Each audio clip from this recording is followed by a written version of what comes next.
So these are actual bunkers, machine gun nests from the time, of course, of 1948, 1967, Six-Day Wars, when this place was re-entrusted into the stewards that God had to steward this land.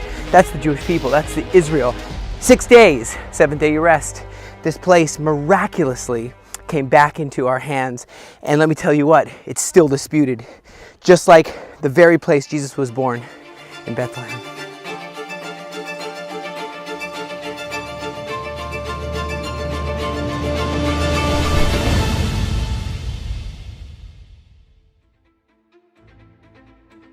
Welcome to Israel. Welcome to Galilee Forerunner. Let me tell you what, this place where I am, I'm Chaim the Galilean.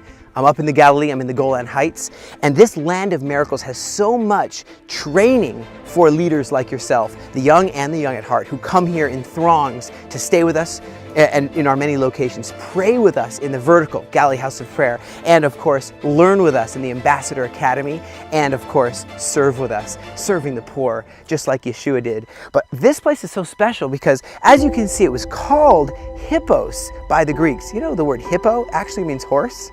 So they called this Hippos. They thought it looked like a big horse up on the mountain. It kind of looks like it, I guess. And then you have, of course, and check this road out. The Greeks made this. You remember Alexander the Great? So he came through here and he had his four generals. One of those was Antiochus Epiphanes. Okay, and so they make this great city. The Romans take over and they call it the same name, Hippos, but they call it Sus. That's how we say horse in Hebrew to this day.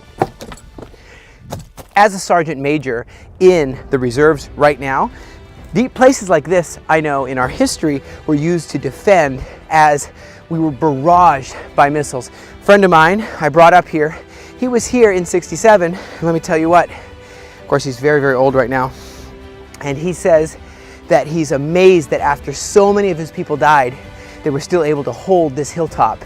And guess what? He was able to actually pick up the bodies, and he's a war hero because they used some of the underground ways. Even after the commander died, the second in command died, he took over command of this whole entire hilltop.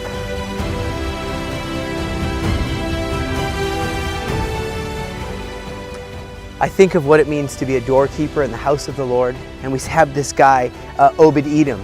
He becomes a doorkeeper. He's like a Philistine. He becomes friends with David, and he takes care of the Ark of the Covenant, and he gets grafted in.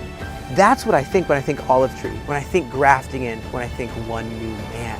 It's about understanding him. It's about understanding the root. And it has to do with Israel, and it has to do with you and me, and it has to do with destiny. We can't anymore be divided. Let's come together for the King.